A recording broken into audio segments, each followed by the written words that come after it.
Welcome back to Mac Talks Football, and Liverpool have won against Brentford 2-0. I mean, what a game that was. So let's go ahead and talk about it. I'm not going to pretend here and sit here that I'm not, pissed off about that Liverpool somehow managed to win that game. Because oh my god, they deserve to win that game. I'm not gonna deny that, but as an Arsenal fan, of course, I really did not want that to happen. But it was a great performance. I thought it would be, it would be end up in a draw just like last weekend. I thought Brentford would, put up a lot more fight than they did today, if I'm being very honest with you. But it was one-way traffic. There's no other way to deny it. Sorry. Liverpool, I mean, they were really good. They were sensational. They were exceptional. They kept on, kept on going. There's the phrase that practice makes perfect, or perseverance gives you result, and that's what Liverpool did. They kept on going, chance after chance after chance. I mean, it was literally nothing apart in this game apart from Liverpool trying to score a goal. Brentford, I think they had one or two chances in total on goal, two on shots on goal. That's it, and that is you don't usually see this from Brentford and Thomas Frank's side. They usually go ahead and they try to play their attacking football, but Liverpool did not let them do that. You have to give full credit to Onslaught and the way that he set up his team today. I mean, the pressing from Liverpool, it was really good. Brentford tried to get the ball, they were just not able to get the ball. I mean, the way the Liverpool passed the ball around, they kept on going, piling the pressure on. Like from the you could just see from the 15-16 minute, Brentford had like 10 men behind their back, behind the ball. It was relentless from Liverpool from the get-go. And I mean, there were so many chances from Salah, Alexander-Arnold, so many players, like everybody, I think, in the Liverpool squad had a chance to score a goal today, but it was not happening. Some really great defending from Brentford, great goalkeeping from Brentford as well, but it kept on going on up until the last moment, and you just felt it, especially, I mean, in the last 15 minutes, you just had a feeling that it could have been it could have been one of those games that Liverpool were constantly going on, trying to get that goal, and it was like either they are going to get the goal or Brentford are going to hit them on the counter and score the goal. That was basically the possibility, especially in that, as I said, last 15 minutes, and then 10 minutes, then the last 5 minutes, it basically was that feeling that it is not going to happen for Liverpool today. The more the game came by close to, and I just felt like maybe it was going to go towards Brentford. The fate is going to be really cruel to Liverpool today, but luck favored them. They deserve that. You cannot say that, you cannot say that they did not deserve, because they were the only side that were basically trying to score a goal in the last 20 to 25 minutes. They were the only one attacking. And to be very honest with you, this is a problem that I have, not only because it's a Liverpool game. I have said this before as well. Even when it's an Arsenal game and we are playing some team like Brentford, the Brentford's main the style of play is attacking football, and this is what I really don't get, and I don't sometimes understand that why managers try to change that when your team is really good in attacking and they like that style of play. They give out results when they play attacking football. So why go ahead and change that for one particular game? If they would have continued to play the attacking football, and the way that they played against Manchester City as well, like they got a result. They were the better team in that game, if I'm being very honest with you, against Manchester City. And I thought they were going to play the same way that they did against Manchester City, against Liverpool. And if they would have played like that, I don't think we would have gotten a game like that. Liverpool are much better as compared to Manchester City this season, but still, I mean, Brentford were really poor today. They did not go out with that mindset that we're going to go ahead and we're going to attack Liverpool.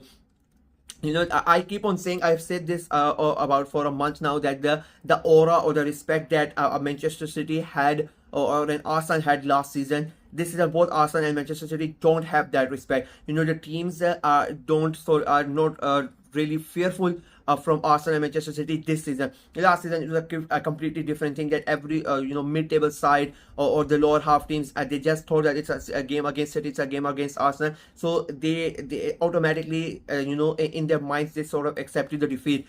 This year, that has changed, and that has shifted towards Liverpool. This year, they are not fearful of Manchester City. In the beginning, they were. In the beginning, they were fearful of Manchester City. In the beginning, they were fearful of Arsenal. But as the season has played down, the fear from the minds has gone for Liverpool, for Arsenal and City.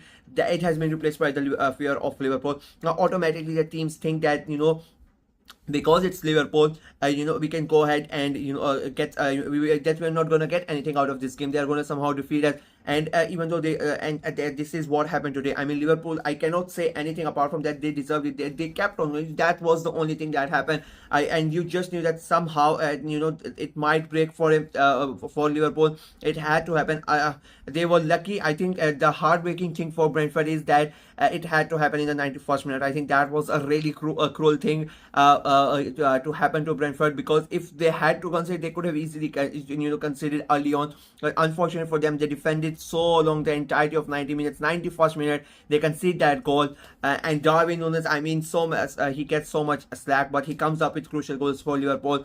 It was a great move set up. I think it was Alexander-Arnold who tries crosses it from the right hand side. He initially Alexander-Arnold tries to hit the tries to score, but the defender blocks it, and then he crosses it back, and there was a Darwin Núñez box it in. It becomes 1-0 Liverpool, and you think that is it. That's basically the game done and dusted. Brentford come out. Finally, they decide to come out and try to get that equalizer. I think it was such a stupid thing to do. I get the point, the fact that you want to go ahead and get that equalizer, but I knew they were going to concede again. The space that they had left was so much, and it became very easily. And again, it was Darwin Núñez who comes in, and he takes the ball basically off the field from Mohamed Salah, and he scores that second goal, and it becomes a 2-0 for Liverpool. And the scoreline is not justified. Especially if you're scoring a goal in the 91st minute. I think it should have been a 1-0 game right at the end. The second goal was pointless to concede, to be very honest with you, especially when you are so the league is so tight and you're fighting for those European places. So the goal difference is gonna come in handy. I keep on saying, I think for those Champions League places and the European places, not even for those relegation places, I think goal difference is gonna play a huge part this year. So for Brentford, like, this one goal could be the reason. Maybe they might qualify for Europe and they might not qualify for Europe. That could be a big difference. So I personally think it was a stupid thing to try to go ahead and try to score that goal. People are gonna say I'm like my thinking is wrong, but I really did not feel that Brentford were gonna score after when you have basically spend almost 60 minutes of that game in your mind that you have to defend. You are mentally drained. And then after all that effort, after all that concentration, you concede. The energy leaves your body, and you cannot really you cannot expect the team to just go back and somehow score a goal from there. It doesn't happen. People are going to say that they are professionals and whatnot, but it does not happen. It never happens, and I think it will never happen. It is very rare it happens that a team that has defended for so long concedes and then goes ahead and scores the goal. But yeah, Liverpool, they now have they have regained the lead that they lost after the midweek draw against Bournemouth. And now they just have to sit back and they have to watch, and they will have to hope that Arsenal draw points again against Aston Villa. It's a very tough game for Arsenal. I said that it's going to be very hard. I have gone for a 2-1 win for Arsenal, but I've said it's going to be a very hard game. So we'll see what happens in that game. But Liverpool, they regained their lead. They would be very happy. They would be relieved in a way as well. I mean, people keep on saying that it doesn't matter. It really matters. Let's be very honest here. It matters. Every single point is important, whether you teams agree with it or not. So Liverpool regained their lead at the top of the table, and now we wait and we see what Arsenal do. Brentford, unfortunately for them, I don't feel that much sad. I get they considered quite late, but to be very honest with you, they did not play really good today. And they did, when you let go of your identity, I really don't like that as a fan. Even if Arsenal don't play like the way that we are supposed to play, I would be really mad of that. So yeah, that's it from me in this video. Let me know what you guys thought of the game, what you guys thought of Liverpool's performance, Brentford's performance, and where do you think is the title is going, and who do you think is the favorite at the moment to become the champions. Let me know in the comment section below. Like the video, share it as well, click on the notification bell, and of course subscribe to the channel. We are trying to get to 500 subscribers as quickly as possible, so please go ahead and subscribe and help the channel out. Until next time, bye bye.